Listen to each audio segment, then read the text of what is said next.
ನೀನು ಮದುವೆ ಆಗ್ಲಿಕ್ಕೆ ಬಂದು ಹೌದಲ್ವಾ? ಹೌದು. ಮತ್ತೆ ನೀನಲ್ಲ ಅಂತ ಹೇಳಿ. ಒಂದು ವರ್ಷ ತನಕ ಮದುವೆ ಆಗುದಿಲ್ಲ. ಅಲ್ಲ, ಒಂದು ವರ್ಷ ಕಾಯ್ಬೋದು. ಇಟ್ಲಾಗಿಂದ 51 ಆಗ್ತಾರೆ ಅಂತ 1000. 50 ಕಳೆದವರಿಗೆ ಒಂದು ಕಳೆ ಹೆಚ್ಚ. ಹೌದಾ? ಇಲ್ಲ, ಮದುವೆ ಆದ್ರೆ ಏನಾಗ್ತದೆ? ಮದುವೆ ಆದ್ರೆ ಕೈಮಣಿ ಕಟ್ಟಿ ಕೂಡಲೇ ಕೈಮಣಿ ಕಟ್ಟಿದ ಕೂಡಲೇ ಗಂಡ ಕ್ವಾಟಕ. ವರ್ಷ ಎಷ್ಟಪ್ಪ ಈಗ? 50. ಹೌದಾ?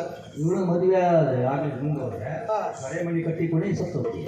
ಆವಾಗ ನಿನ್ನ ಹೆಸರಿನ ಬುಡದಲ್ಲಿ ಮತ್ತು 4 ಅಕ್ಷರ ಹೊಸದಾಗಿ ಸೇರ್ಪಡೆ ಆಗ್ತದೆ. ಇದುವರೆಗೆ ಮದುಮಗ ದ್ಯಾವಪ್ಪ. ಇನ್ನು ಕರಿಮಣಿ ಕಟ್ಟಿದೆ ಅಂತೇಳಿ ಆದ್ರೆ, ಅಲ್ಲಿ ಮಾಲೆ ಹಾಕಿದೆ ಅಂತೇಳಿ ಆದ್ರೆ ದಿವಂಗತ ಮದುಮಗ ದ್ಯಾವಪ್ಪ. ನಿನ್ನ ಮನೆಯ ಗೋಡೆ ಮೇಲೆ ನಿನ್ನ ಭಾವಚಿತ್ರಕ್ಕೆ ಗಂಧದ ಮಾಲೆ ಹಾಕೊಂಡು ನೇತಾಡ್ತಿತ್ತು. ಅದೆಲ್ಲ ಬೇಡ, ಅದೆಲ್ಲ ಬೇಡ. 1 ವರ್ಷ ಕಳೆದೇ ಬಾ, ಹೋಗು. ಬರ್ಬೋದಿತ್ತು. ನನ್ನ ಜಾತಕದಲ್ಲಿ ದೋಷ ಉಂಟು. ನಿನ್ನ ಜಾತಕದಲ್ಲ? ಅದನ್ನೆಲ್ಲ ಪರಿಹಾರ ಮಾಡ್ಕೊಂಡೇ ಬಾ. ಪರಿಹಾರ ಮಾಡ್ಲಿಕ್ಕೆ ಮಾಡ್ಬೋದಿತ್ತು. ಬ್ರಾಹ್ಮಣರು ಹೇಳಿದ್ದಾರೆ. ಯಾವ ರೀತಿ? ಮೊದಲಾಗಿ ಹೇಳಿದ್ದಾರೆ, 1 ವರ್ಷ ತನಕ ಮದುವೆ ಆಗುವ ಗಂಡಿನ ಮನೆಯಲ್ಲೇ ಇರಬೇಕಂತ ಹೇಳಿದ್ದಾರೆ. ಯಾರು ಭಟ್ರು ಹೇಳಿದ? ಬ್ರಾಹ್ಮಣ ಹೇಳಿ. ಅದು ಯಾವ ರೀತಿ ಜಾತಕ? ಮದುವೆ ಆಗೋ ಮೊದಲು 1 ವರ್ಷ ಗಂಡಿನ ಮನೆ ಒಳಕ್ಕೆ. ಇಂಥ ಬ್ರಾಹ್ಮಣರು ಸಿಕ್ಕರು ಕೆಳಗೊಂಡು ಮಕ್ಕಳಿಗೆ ಮದುವೆ ಆಗ್ತದೆ. ಅಷ್ಟೇ ಅಲ್ರಿ, ಖರ್ಚು ಪೂರ ಗಂಡೇ ನೋಡ್ಕೊಳ್ಬೇಕು. ನಾನು ಎಲ್ಲೆಲ್ಲಿ ಹೋಗ್ತೇನೆ, ಏನೇನು ಕೇಳ್ತೇನೆ, ಏನೇನು ಗಂಟೆಗೆ ಅಂತೆಲ್ಲ ಕೊಡ್ತೇನೆ. ಜಾತಕದಲ್ಲಿ ದೋಷ ಇರುವುದು ಯಾರಿಗೆ? ನನಗೆ. ಮತ್ತೆ ಗಂಡೆ ಅಂತ ಖರ್ಚು ಮಾಡುವುದು? ನನ್ನ ಪ್ರಚಾರ ನೀವು ಹಿಡಿತೀರಲ್ಲ, ಮದುವೆ ಆಗುದು ನೀವಲ್ವಾ? ಮತ್ತೆ ನನ್ನ ಬಿಟ್ಟು ಮತ್ತೆ ಬೇರೆ ಯಾರು ಸಿಗ್ತಾರೆ? ಅದು ಒಂದು ಹೌದೇ. ಈಗ ಖರ್ಚು ಮಾಡೋದೇ ಇದ್ರಿ ಯಾರಿಗೆ? ನಾನು ಮದುವೆ ಆಗಲು ನನ್ನ ಹೆಂಡತಿ ಆಗುವಳಿಗೆ ಖರ್ಚು ಮಾಡುವಲ್ವಾ? ಅಲ್ವಾ? ಹೋಗ್ಲಿ. ಬೇರೆ ಯಾರಿಗೆ ಖರ್ಚು ಮಾಡಿದ್ದು ಉಂಟಾ? ಇಲ್ಲಪ್ಪ, ಖರ್ಚು ಮಾಡೋದಿಲ್ಲ. ಖರ್ಚು ಮಾಡೋದಿಲ್ಲ. ಪ್ರಥಮ ಅಲ್ವಾ? ಹೌದೌದು. ಅದು ಖರ್ಚು ಮಾಡಿದ್ದು ಯಾರಿಗೆ? ನೀ ಮದುವೆ ಆಗೋ ನಿನ್ ಹುಡುಗಿಗೆ. ಹೌದೌದು. ಅದು ನೀವು ಒಂದು ಉದಾಹರಣೆ ಕೊಡ್ತೇವೆ. ಈ ಎಣ್ಣೆಗೆ ಹಾಕಿದ ಹಿಂಡಿ ಎಲ್ಲ ಹೋಗ್ತದ? ಹಾಲಲ್ಲಿ ಬರ್ತದೆ. ಅದು ಇಲ್ಲದೆ ಸಗಣಿಯಲ್ಲಾದ್ರೂ ಸಿಗ್ತದೆ. ಕಾಯ್ತಾ ಇರ್ಬೇಕು. ಯಾವಾಗಂತ ಹೇಳಲಿಕ್ಕಿಲ್ಲ. ಇಲ್ವಾ? ತೊಂದ್ರೆ ಇಲ್ಲ. ಎಲ್ಲಿ ಎಲ್ಲ ಹೋಗ್ಬೇಕು? ಪುಣ್ಯಕ್ಷೇತ್ರಗಳೆಲ್ಲ ಹೋಗ್ಬೇಕಂತ ಹೇಳಿದ್ದಾರೆ ಬ್ರಾಹ್ಮಣರು. ಎಲ್ಲಿಗೆಲ್ಲ? ಒಂದೆರಡು ಕಡೆ ಅಲ್ಲ. ಸುಬ್ರಹ್ಮಣ್ಯ, ಧರ್ಮಸ್ಥಳ. ಎಂತ ಆಣಬಸೆ ಉಂಟಾ? ಆಣಬಸೆ ಎಲ್ಲ ತೀರ್ಮಾನ ಆಯ್ತ್ರಿ. ಮತ್ತೆ ಧರ್ಮಸ್ಥಳಗಳು? ಧರ್ಮಸ್ಥಳ, ಸುಬ್ರಹ್ಮಣ್ಯ, ತಲಕಾವೇರಿ, ಆಮೇಲೆ ಶೃಂಗೇರಿ, ಶೃಂಗೇರಿಯಿಂದ ಕೊಲ್ಲೂರು, ಕೊಲ್ಲೂರೆಲ್ಲ ಆದ್ಮೇಲೆ ಗೋಕರ್ಣಕ್ಕೆ ಹೋಗುದು. ಗೋಕರ್ಣಕ್ಕೆ ಹೋಗುದು ಬೇಡ, ನೀನು ಬಂದ ಮೇಲೆ ಒಂದು ಇದು ಗೋಕರ್ಣ ಆಯ್ತು. ಅಂದ್ರೆ ಗೋಕರ್ಣಕ್ಕೆ ಹೋದ್ರೆ ನಮ್ಮ ಪಾಪ ಎಲ್ಲ ಪರಿಹಾರ ಗ್ರಾಚಾರ. ಯಾರು ಭಟ್ರು ಹೇಳದ? ನೋಡಿ, ಗ್ರಾಚಾರ ಪರಿಹಾರ ಅಲ್ಲ, ನಮ್ಮಲ್ಲಿ ಕಿಶೆಲ್ ಇದ್ದದೆಲ್ಲ ಪರಿಹಾರ ಆಗ್ತದೆ. ಅಲ್ಲಿ ಎಲ್ಲ ಹೋದಾದ್ಮೇಲೆ ನಾವು ಜೋಗದ ಜಲಪಾತಕ್ಕೆ ಹೋಗುದು. ಅಲ್ಲಿ ನಮ್ಮ ಬಂಗಿ ಭಾವಚಿತ್ರ ಎಲ್ಲ ತೆಗೆಯುವುದು. ಒಳ್ಳೆ ಕೆಲಸ. ಜೋಗಕ್ಕೆ ಹೋಗಿ ಬಂಗಿ ತಕೊಂಡ್ರೆ ಬಿಡಿ ಬಿಡಿ 10 ನೋಟ 20 ನೋಟ ಗುಳುಮ ಕೆಳ ಬಿದ್ದು ಬೀಳುದೆ ಕಾಲ್ಜಾರಿ. ಅಲ್ಲೆಲ್ಲ ಹೋದಾದ್ಮೇಲೆ ಕೊನೆಗೆ ಹೋಗುದು ಸಮುದ್ರಕ್ಕೆ. ಸಮುದ್ರಕ್ಕೆ ಹೋಗ್ಲಿ ಗುಡ್ಡ. ಮತ್ತೆ ಸಮುದ್ರಕ್ಕೆ ನೋಡ್ಬೇಕು ತುಂಬಾ ಆಸೆ. ಅವ್ರು ಹೇಳಿ ಸರಿ ಉಂಟಾ? ಎಲ್ಲಾ ಪುಣ್ಯಕ್ಷೇತ್ರಗಳಿಗೆ ಹೋಗಿ ಬಂದ್ಮೇಲೆ ಜೋಗಕ್ಕೆ ಹೋಗುದು. ಜೋಗದಲ್ಲೂ ನೀನು ಕಾಲ್ಜಾರಿ ಕೆಳಗೆ ಬೀಳದೆ ಹೋದ್ರೆ ಕೊನೆಗೆ ಹೋಗ್ಬೇಕಾಗಿ ಸಮುದ್ರಕ್ಕೆ. ಅಲ್ಲಿ ನಿಮ್ಮಿಬ್ಬರ ಕೊನೆಯ ಭಾವಚಿತ್ರ. ಆ ಭಾವಚಿತ್ರವನ್ನು ಮರುದಿನ ಉದಯವಾಣಿ ದಿನಪತ್ರಿಕೆಯಲ್ಲಿ ಮುಖಪುಟದಲ್ಲಿ ಪ್ರಕಟಿಸಲಾಗುವುದು. ಇಂತಹ ಕಾರ್ಯಕ್ರಮ ನಡೆಯುವಾಗ ಯುವ ಪ್ರೇಮಿಗಳು ಆತ್ಮಹತ್ಯೆಗೆ ಶರಣಾಗಿದ್ದಾರೆ. ಯಾರು ಯುವ ಪ್ರೇಮಿಗಳು? ಯಾವಪ್ಪ ಕಲ್ಯಾಣಿ 50 ವರ್ಷದ ಹಳೆ ಮುದುಕ ಮರಿ.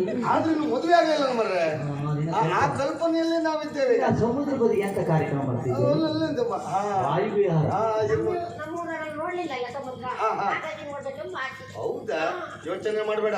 ನೀನ್ ಎಲ್ಲಿ ಎಲ್ಲ ಹೋಗ್ಬೇಕು ಅಲ್ಲಿಗೆಲ್ಲ ನಾನು ಕರ್ಕೊಂಡು ಹೋಗ್ತೇನೆ. ಆದ್ರೂ ಒಂದು ವರ್ಷ ಆಗುದೇ ತಡ. ಮದುವೆ ಹೇಳ್ತೇನೆ, ನೀವು ಬರ್ಬೇಕು. ಖಂಡಿತ ಯಾವಾಗ ದಿನ ನಿಶ್ಚಯ ಮಾಡಿ ಪತ್ರಿಕೆ ಕೊಡು. ಖಂಡಿತ ಮದುವೆ ಬರ್ತೇವೆ. ಬರ್ಬೇಕು. ಯಾವಾಗೂ ನಿನ್ನ ಮದುವೆ ಆಶೀರ್ವಾದ ಹುಡುಗರೆ. ಯಾರು ಹೇಳಿದ್ರೆ? ನಾನು ಹೇಳಿ. ಮದುವೆ ಯಾರದ್ದು? ನಿನ್ನದು. ಆಶೀರ್ವಾದ ಹುಡುಗ ಅಂತ ಹೇಳುದು ಯಾರು? ಅಲ್ಲ, ಇಷ್ಟೆಲ್ಲ ಉಂಟಲ್ಲ ಮದುವೆ ಆಗುವ ಮೊದಲು ಇವಳಿಗೆ ಒಂದು ಖರ್ಚು ಮಾಡೋದಿಲ್ವಾ? ಆ ಖರ್ಚು ಮಾಡಿದ ಹಣ ನಮಗೆ ಬರ್ಬೇಕಾ ಬೇಡವಾ? ಅದನ್ನೆಲ್ಲ ಮೊದಲು ಈ ರೀತಿಯಲ್ಲಿ ವಸೂಲು ಮಾಡೋದು. ಮತ್ತು ವಸೂಲಿ ಮಾಡೋದು. ಹೌದೌದು. ಆಯ್ತಾ, ಹೇಳಿಕೆ ಕೊಡು. ಖಂಡಿತ ಬರ್ತೇವೆ. ಬರ್ಬೇಕು. ಬಂದು ಒಂದು ಕೆಲಸ ಮಾರಾಯ, ನೀನಿರುವ ಧಾರಾ ಮಂಟಪಕ್ಕೆ ನಾವು ಬರುದಿಲ್ಲ. ಮತ್ತೆ ಹೋಗ್ತೀರಿ? ನಾವು ದೂರದಿಂದ ಬಾಗಲು ಬಂದು ನೀನು ಅಲ್ಲೇ ಕೈ ಮಾಡಿ ಅಡಿಗೆ ಕೋಣೆಯಲ್ಲಿ ಉಂಟು ಅಲ್ಲಿ ಹೋಗಿ ಹತ್ರ ಮಾತಾಡ್ಕೊಂಡು ನಮ್ಗೆ ಎಷ್ಟು ಬೇಕು ಅಷ್ಟು ಊಟ ಮಾಡ್ಕೊಂಡು ಅದೇ ಹಿಂದ್ಗಡೆ ಬಾಗಲು ಹೋಗ್ಬಿಡ್ತೀವಿ ನಾವು. ಹಣ ಕೊಟ್ಟು ಖರ್ಚು ಮಾಡೋದಿಲ್ಲ. ನಾವು ಬುದ್ಧಿವಂತರೆ. ಅವ್ರಿಗೆ ಕೋಣೆ ಹತ್ರವೇ ನಮ್ ದಾರ ಮಂಟಪ. ಹೋಗ್ಬೇಕಾದ್ರೆ ನಮ್ಗೇನೋ ಕೊಟ್ಟೆ ಹೋಗ್ಬೇಕು. ಉಡುಗೊರೆಯ ಆಶೀರ್ವಾದ ನಮ್ಮದು. ನೋಡುವ. ಬಾ ಬಾ ಬಾ.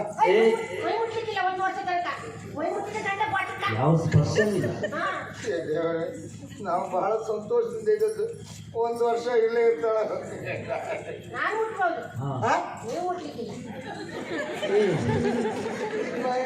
ಇದು ಭಟ್ರು ಹೇಳ್ದ ಯಾವ ಇದು ಜಾತಕದಲ್ಲಿ ಇತ್ತು ದೋಷ ಇತ್ತು ಅನ್ನ ಎಂತ ನನಗೆ ಗೊತ್ತಾಗ್ಲಿಲ್ಲ ನೋಡಿ ಇದು ಕಥೆ ಅಂತ ಈ ಕನ್ನಡಕ ಎಲ್ಲೋ ಕಂಡ ಇತ್ತಲ್ಲ ನನಗೆ ಯಾಕ್ರೆ ಅನುಮಾನ ಪಡಕತ್ರಿ ನೀವು ನೋಡಕತ್ತ ನಡ್ಕತ್ತ ಸಾಯ್ಕತ್ತ ಏ ಕಲ್ಯಾಣಿ ಅವಾಗಿಂದ ನಾನು ನೋಡ್ತಾ ಇದ್ದೇನೆ ನಿನ್ನ ಮೇಲೆ ಭಾರಿ ಅನುಮಾನ ಪಡ್ತಾ ಇದ್ದೆ ನಾವು ಹೌದ್ರಿ ಏನು ಅನುಮಾನ ಕೆಲಸ ಮಾಡಿ ಅವ್ನು ಬೇಡ ಇಲ್ವಾ ನಮ್ಮನೆ ಹೂವು ನಿಮ್ಮದೀಗ ಜಗಳ ಮಾಡ್ಕೊಂಡು ಗಂಡ ಮನೆ ಕೆಲ್ಸಕ್ಕೆ ಮರ್ಯ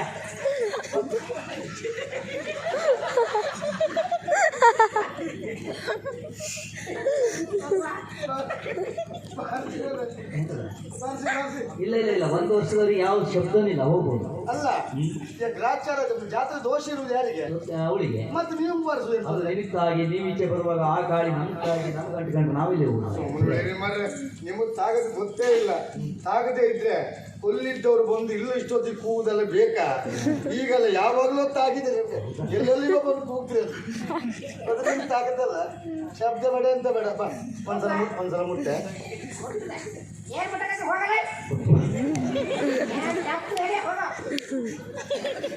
ಕಾಣ್ಬಿಡ ಏನ್ ನೀನ್ ಹೇಳ್ಬೇಕಲ್ಲ ಮುಟ್ಟಕಲ್ಲ ಏನ್ ಮಾತಾಡ್ಬೇಕು ಹಾಗ ಅದು ಬ್ಯಾಡ ಇದ್ದ ಮಗ ಕಾಣ್ಬಿಟ್ರೆ ಮತ್ತೆ ಏನ್ ಸಿಗ್ತದೆ ಮದುವೆ ಆಗೋದ್ರೊಳಗೆ ಯಜಮಾನ್ತಿ ಅವಳ ಹೋಗಲ್ಲ ಏನ್ ಮುಟ್ಟಲ್ಲ